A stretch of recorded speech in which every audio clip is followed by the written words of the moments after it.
I'm going to introduce myself. I'm Peter. I'm the co-owner and co-founder of the Portsmouth Brewery. And this is a special day for two reasons.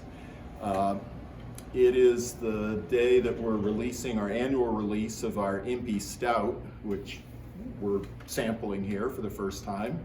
So that's pretty cool. But what's even more cool is that our very first head brewer, Vivian Murphy, is back for a special guest brewing appearance. And the two of us are in the brew house today, doing as much brewing as John is comfortable letting a couple of old fogies do. But I thought it would be fun to take a break, try some Impy Stout, and the two of us get caught up a little bit. So let me start by asking if you remember the first time we met. I do. I specifically remember that. I was trying to break into the industry, and I was actually working on a project for this very space for a brew pub, but I got beat to it and decided if you can't beat them, join them. So I pestered everybody here for weeks trying to get a sit down with you. I made a lot of phone calls, and finally I just came in a day or two after you opened, and I asked to talk to Mr. Egelston, and they said, well, he's very busy. I said, well, I'm going to sit here in this chair until he talks to me or the police take me out of here, one or the other. And they looked at me strangely, and somebody went and talked to you, and I was told that you were extremely busy, but if I could wait, that you'd come and talk to me. I waited almost 2 hours, but you came. Did I really make you wait 2 hours? You were brewing. What an asshole. You were brewing. I'm so sorry. Oh. Oh. It's a fun story anyway. Oh, And God. so I kind of, you gave me a short interview and asked me to come back the next day. And we sat down for a longer talk. And I proceeded to bluff my way into the position, having only one home brew under my belt. I'm still shocked that I did that. I find it pretty ballsy that I had the gumption to do that, but it worked. And after you hired me, I told you I needed a week off. I had rented a cabin, and you were like, oh, okay.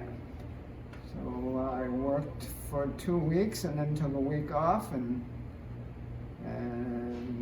that's how it all started.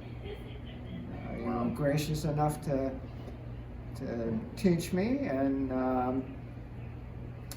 I guess together, we learned a lot in the first couple of years. It was a early time in the industry and exciting time, and I'm so grateful to have been a part of it. Yeah, that's those were really fun days, because I will say, I think it's fair to say that, for anyone who was brewing back then, we were collectively, all of us, kind of making it up as we went along. Yes.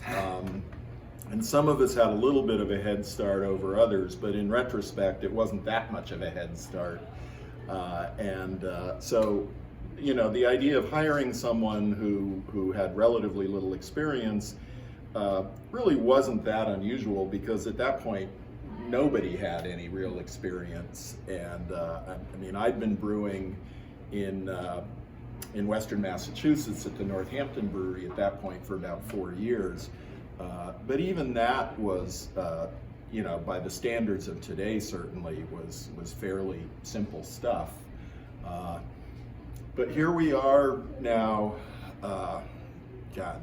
doing the math real quick. So 32 years later, and we both got invited back to play around in the brew house with John, and we're brewing one of your one of your original recipes that Yeah. we've actually made faithfully every year since then. It's a beer that has always been called Murphy's Law Irish Red Ale. Yeah. And it's near and dear to my heart. And Murphy's Law has been something I've lived with my whole life, and it actually impacted today's brewing because it was supposed to be last week, but Yeah.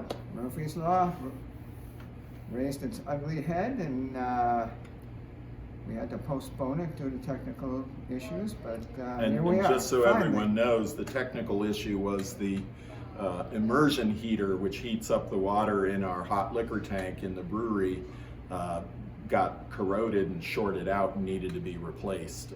So that was the technical issue, or as I like to call issues, problems.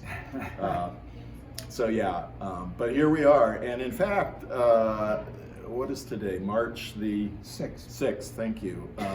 So we are shooting to have this beer on by St. Patrick's Day. Now this is a fairly quick turnaround beer. It's a fairly simple ale, I think it's fair to say. It is. So what are the components of this beer?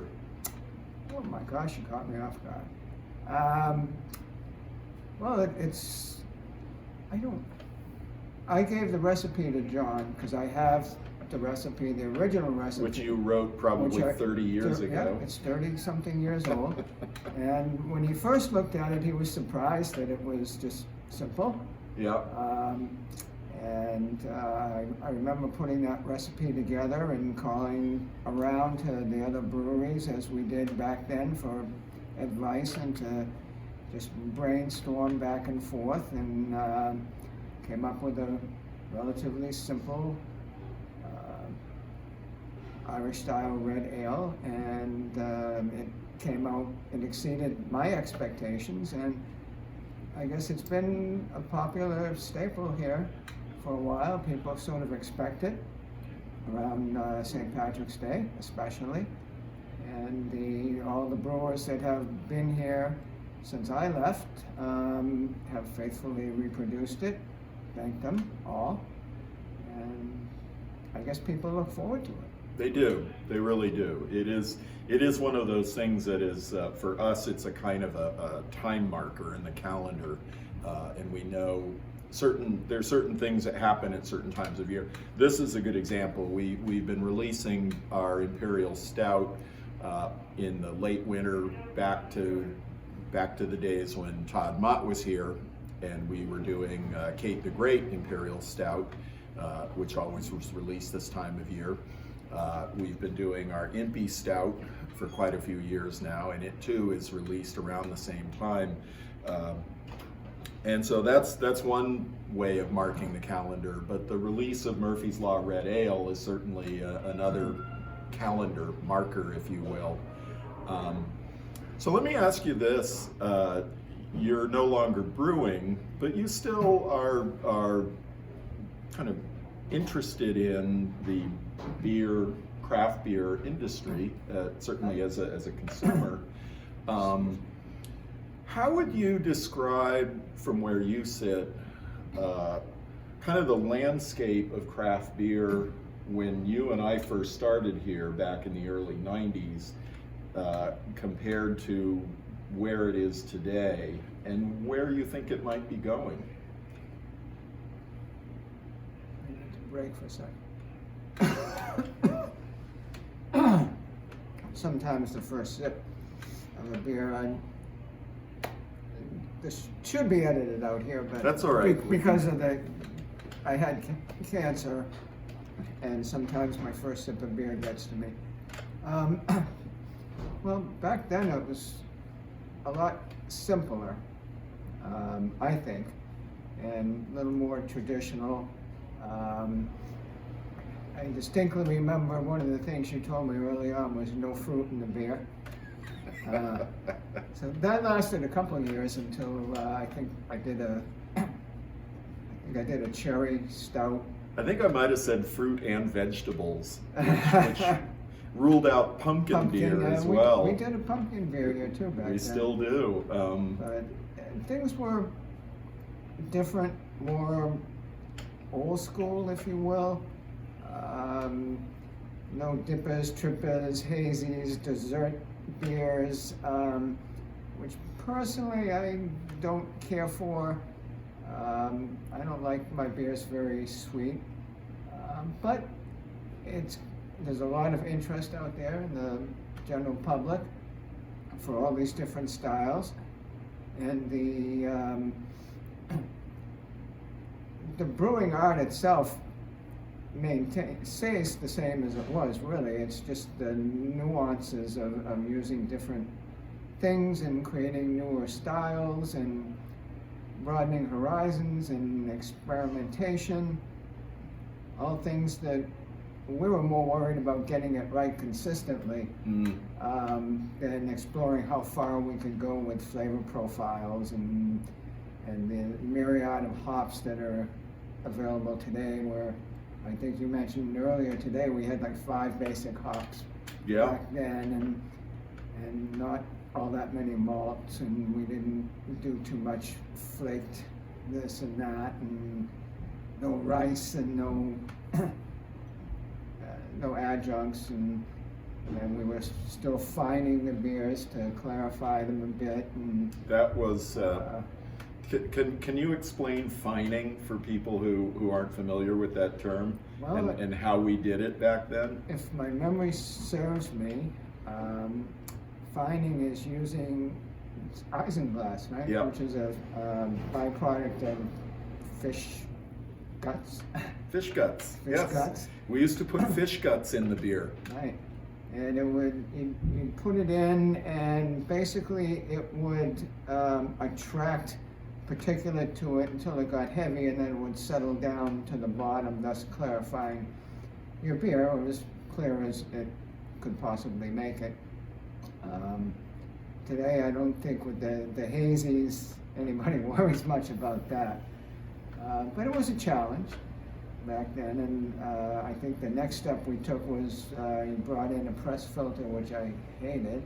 That was no fun. That was, what a terrible thing. But, we never had a diatomaceous one here. No. We just had the press one. Yeah. We, you and I have both been doing this long enough that we've seen kind of an interesting evolution of consumer preferences. When we first started, the idea was your beer had to be pretty. It had to be, you had to be able to see through your beer.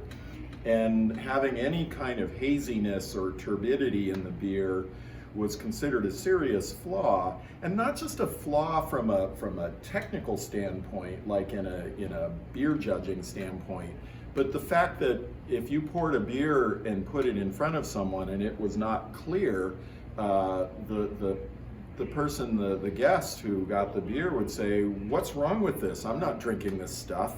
It's cloudy. There must be something wrong with it." And for the longest time, that was a big hurdle that we craft brewers really struggled to overcome, was that expectation that beer needed to be crystal clear. And if it wasn't, it was broken. There was something wrong with it. Chill haze. Yeah, even something like chill haze, which is a very common occurrence. I don't even remember the chemistry of it, but it has something to do with certain components in the beer that become that create haze when the beer is cold. But if you let the glass sit out at room temperature, as it warms up, that haze will disappear. And it's a chemical reaction in the beer, and that was something that was very, very common in beer. Now, by today's standards, consumers today now expect their beer to be hazy, which as someone who sort of came up through a school of more traditional beer making, I still find that kind of head scratching. We were talking about that earlier, about our Surrender to the Flow IPA, and if we brew it in double batches, by the time the second 7 barrels comes on, it's been sitting in the tank for a couple of weeks, and it's had enough time to drop out right. So all the stuff that makes it hazy has settled at the bottom of the tank. So people get a nice, what I consider to be a nice, pretty, bright, clear beer. I like it. And then they complain about it because it's not hazy. So anyway, this is why you and I aren't professional brewers anymore, because we think about stuff like this. The complaints we got back then were, what do you mean I can't get a bud here? Yeah. Or, you know, what's the lightest beer you have that's most like Budweiser? All kinds of things like that. And the evolution of the consumer has really changed quite a bit. I don't know whether consumers drove it or the brewers drove where we are today. Maybe a combination of the two. I think perhaps the brewers might have just needed more creativity and started experimenting with different styles and methods and actually inventing new types of beer. And because the movement had garnered so much interest, the consumers came right along with it. And it's wide open right now. You can do just about anything. Yeah. I mean, Fruit Loops in the beer. Who would have thought Fruit Loops in beer would have been something back in the 90s? Oh my God. Yeah. You know, or I'm just not going to say anything about Fruit Loops in the beer, but I appreciate the fact, and this may be an unpopular opinion, but I like the fact now that I can go out to a bar or a restaurant that has a good beer program, and I can see a lot of options that are not just hop forward IPAs. There was a period of time, and thankfully I think it was a fairly brief period of time, where everyone was obsessed with hops, everyone was obsessed with IPAs. You know, and IPAs are still a very important part of the craft beer kind of universe. But I'm really, really happy to see more and more brewers kind of circling back and rediscovering classic traditional beer styles. You know, some of the, and some of these are beers that are very hard to make, like a great Pilsner. Is not an easy beer to make because you can't hide anything in there. Yeah, imperfections show. Yeah. And I see more craft lager beers now today than I think I've maybe ever seen. Mm-hmm.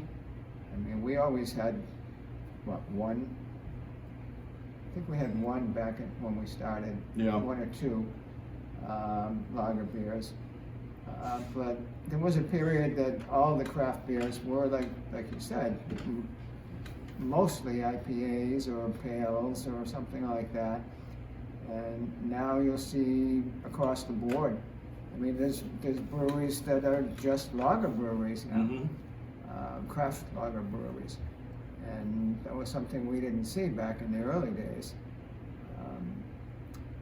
And I think it's great. I think the demographics of the consumer have changed quite a bit.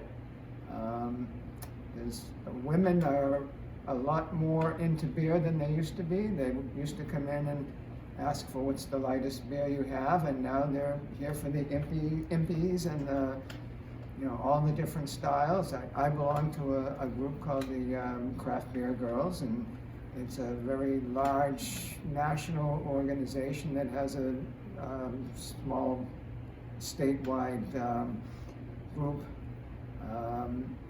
and to read what the women are talking about and excited about it just makes me happy, because it's something that is near and dear to my heart. Back when I was here and presenting as male, when I did tours, I always tried to include the women and talk about the history of women in brewing. And it's funny, as soon as I started doing that, they'd start paying attention, and the guys would kind of wander, their minds would wander a little bit, but once you told women about how beer originally was considered women's work, and the first brewers were mostly women, and things like the word bridal comes from bride's ale. Witches used to wear tall pointed hats. Well, those witches were brewers, and to be seen in the crowd in the medieval days, they wore these tall pointy hats so people could see, oh, there's beer over there, there's ale over there. I didn't know that. And that's very cool. And once I started talking about that, I just, to see the women go from like shuffling around, not paying attention, to like asking questions, was really great. And I don't know, do you know what the demographics are for between male and female beer drinkers? I wish I did, but I don't. But I think, to your point, I think that, oh my gosh, we used to see this at say, beer festivals, where the attendees at beer festivals typically were male. And if there were any females there, they were dragged along either to serve as designated drivers, or they were just kind of reluctantly, dragooned off to this beer festival. That is certainly no longer the case. If you go to a beer festival now, you will see, I would say, pretty much an even 50-50 split. And in many cases, what you'll see are groups of women attending festivals together. They really aren't interested in what Biff or Chad or whatever their boyfriend's name is, wants to drink or has to say, because that they really are taking ownership of their enjoyment of beer. And I think that that's a really healthy thing. I think it's great for the industry. I think that it kind of forces brewers to broaden their horizons and think in terms of more a greater kind of diversity in what they're experimenting with and what they're playing with, as far as styles and ingredients and so on. And I'm not just talking about making girly beers, because that was at an early day, there was a certain extremely condescending idea of making beers that would supposedly appeal to women, and what that usually meant was lighter, oftentimes with some kind of fruity aspect to it. I just think that idea has started to fade into the background, and so I'm happy to see that progression as well. And I think that certainly your experience, your personal experience, is probably, as someone who's kind of lived in both of those worlds, it gives you, I think, a pretty unique perspective on that notion as well, I would think. Is that fair to say? I think it is. Yeah. It's I have no memories of being satisfied being a male, but I was forced to live in that world. And I think until I got into the beer industry, somehow the beer industry made me think more about a life that I always wanted. It was still years and years away, but